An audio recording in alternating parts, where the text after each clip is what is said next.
Bonjour à tous et bienvenue dans cette vidéo qui sera consacrée à l'état de l'arbitrage au fleuret. Je vous propose à travers cette mise au point de vous sensibiliser sur ce qui se passe depuis une vingtaine d'années sur le plan des décisions arbitrales. Les points qui seront abordés ici seront capitaux pour votre expérience en tant que tireur et en tant qu'arbitre. Alors que se passe-t-il pour qu'une mise au point soit nécessaire? Eh bien pour faire simple, il existe plusieurs écoles d'arbitrage qui coexistent dans le petit monde du fleuret. Une école dite réglementaire, dont les fondements s'appuient sur le règlement technique international rédigé par la FIE, et une école dite moderne qui s'appuie sur des concepts plus ou moins admis par un consensus tacite entre la plupart des fleurettistes. Voyons en détail ce qui distingue ces deux écoles. Pour comprendre ce que dit le règlement officiel de la FIE, je vous propose de vous raconter une petite histoire. Nous sommes au XVIIe siècle. À cette époque, les escrimeurs, souvent des nobles, utilisaient des épées dites de cour pour régler leurs différends en organisant des duels. Le fleuret était alors tout simplement une épée de cour au bout de laquelle était placée la fleur, une protection en laine permettant de s'entraîner en limitant les risques de blessure. À cette époque, et jusqu'au XIXe siècle, un duel se termine par la mort d'un des duellistes. On recherche donc à atteindre les zones vitales du corps adverse, à l'exception de la tête, car défigurer un noble était alors un acte déshonorant. Seulement voilà, à la fin du XIXe siècle, le duel à mort disparaît et se voit remplacé progressivement par le duel au premier sang, où une simple blessure suffisait alors à remporter la victoire. Depuis ce moment, le duel à mort s'est recyclé dans le sport grâce à l'apparition du fleuret sportif tel que nous le connaissons aujourd'hui en salle. Cependant, la mutation du duel à mort en pratique sportive ne va pas de soi. En effet, le principe d'une activité sportive consiste à pratiquer une discipline sans risque de se blesser ou de s'entretuer. Mais alors comment conserver l'authenticité d'un duel à mort dans ces conditions?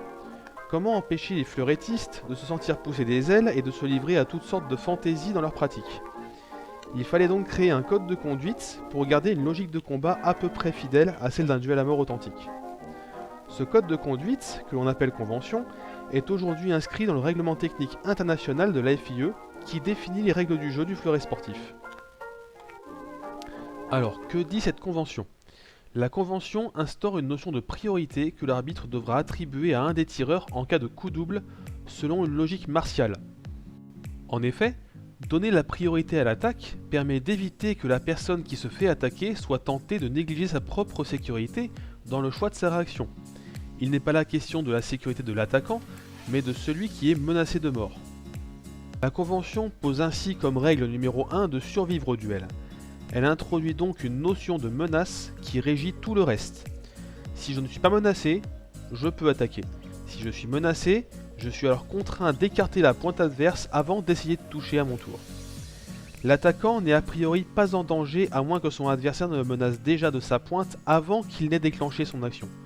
C'est toute la logique de la pointe en ligne qui a justement priorité sur l'attaque. Une menace survient lorsqu'un tireur déclenche l'allongement de son bras, pointe dirigée vers la surface valable de son adversaire. Si on suit cette logique, lorsqu'on est attaqué, on a deux solutions. Soit on sauve sa vie en se garantissant de l'attaque adverse, avec une parade ou avec une retraite, soit on tente de porter un coup fatal pendant le développement adverse au péril de sa propre vie. C'est une action risquée connue sous le nom de contre-attaque. Si parade il y a eu, la riposte immédiate porte une menace immédiate sur l'adversaire qui se retrouve donc en position défensive. C'est alors à lui de choisir sa solution, parade, retraite ou remise d'attaque. L'arbitrage réglementaire s'appuie également sur une autre notion fondamentale que l'on appelle temps d'escrime. C'est ce qui permet de différencier l'action simultanée, où chacun agit de son propre fait, au coup double, où l'un agit en réaction à l'attaque de l'autre. Concrètement, chaque geste simple, chaque mouvement correspond à un temps d'escrime, et ce, quelle que soit la durée de son exécution. Pour mieux saisir la nuance, prenons l'exemple d'une attaque par bâté coup droit.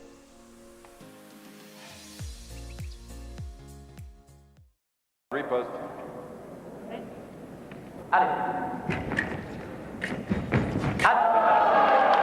In preparation, the attack from the left is valid. 3-0, Roman Cup. Sur cette séquence, on peut voir le tireur de droite faire un battement, raccourcir son bras, puis développer son attaque. Il y a donc 3 temps d'escrime. Le tireur de gauche, quant à lui, allonge le bras sur le deuxième temps, donc pendant le raccourcissement du bras de son adversaire. Son déclenchement se fait donc avec un temps en avance par rapport à son adversaire. Le gain de la priorité, lié au battement, est alors perdu puisque l'allongement du bras ne suit pas immédiatement le battement, qui devient alors une simple préparation. Notez d'ailleurs que c'est ce que dit l'arbitre dans le micro. La priorité est donc bien à gauche. Une vraie attaque au fer, c'est quand le déclenchement de l'allongement du bras suit immédiatement le battement sans perdre d'un temps d'escrime, comme sur les 2 séquences qui suivent.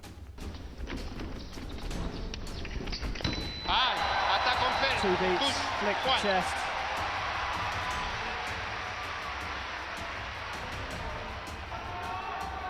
It's a very tactical battle, this one. Eingang. Middle third. L'attaque en fer de gauche, à droite touche. Yuki Point. Ota. Eingang. Prêt. 6-3 is up now against. Quand vous comprenez ça, vous comprenez la convention telle que définie dans le règlement. Si vous voulez en savoir plus, je vous invite à lire le chapitre du règlement officiel de la FIE consacré à la convention. Le lien est à votre disposition dans la description de cette vidéo.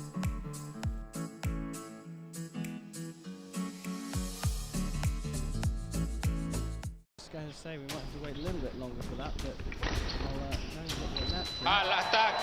Touche. Maybe some mustard. Point. Smarter play. Sur cette séquence, l'arbitre donne l'attaque à droite alors que le déclenchement initial se fait bien à gauche en premier.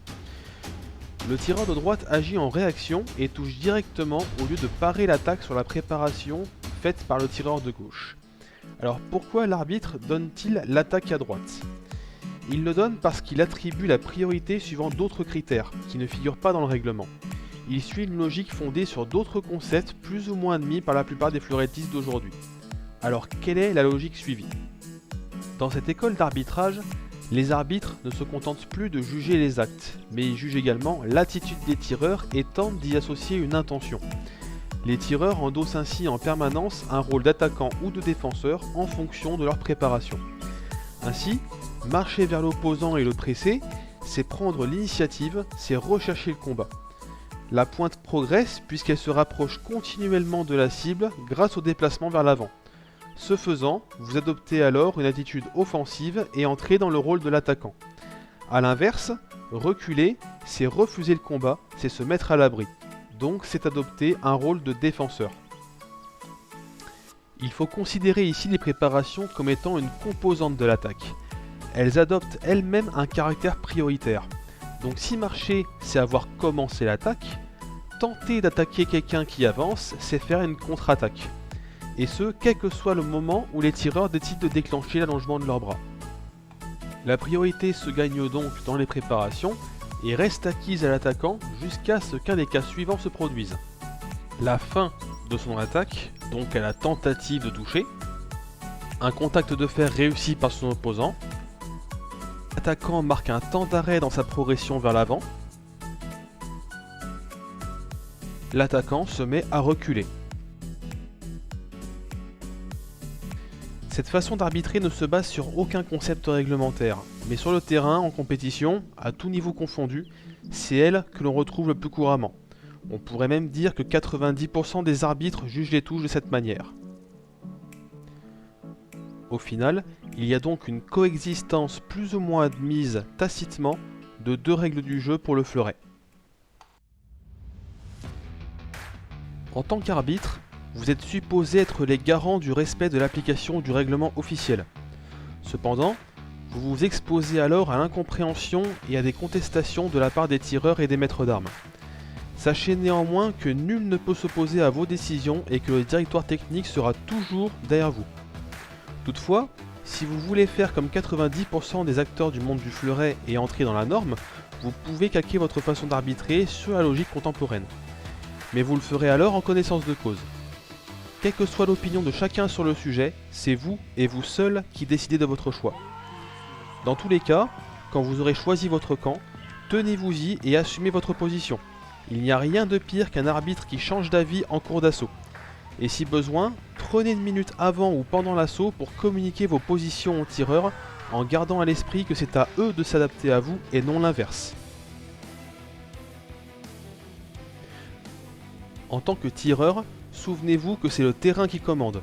Vous devez vous adapter à la fois à ce que fait votre adversaire, mais aussi aux décisions de l'arbitre. Tout arbitre peut commettre une erreur.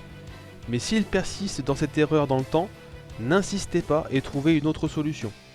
N'hésitez pas non plus à leur demander de préciser leur phrase d'arme pour comprendre leur interprétation.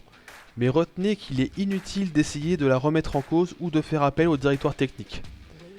Les explications de l'arbitre devront vous permettre de comprendre comment ajuster votre façon de tirer pour obtenir gain de cause. Si vous vous entêtez sans chercher à vous adapter, ce sera tant pis pour vous. Quant à vos maîtres d'armes, qui sont en bout de piste, ils ne pourront rien pour vous, ils n'ont pas leur mot à dire.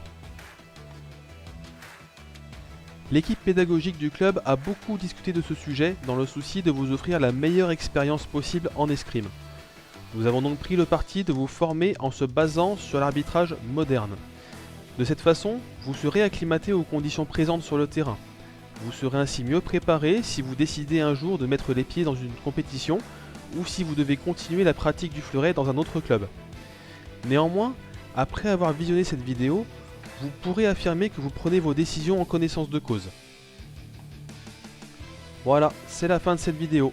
Si vous avez des remarques ou des questions à poser, je vous invite à les écrire en commentaire ou à nous en parler à la salle d'armes. Je vous remercie pour votre attention et vous dis à bientôt pour de nouvelles vidéos.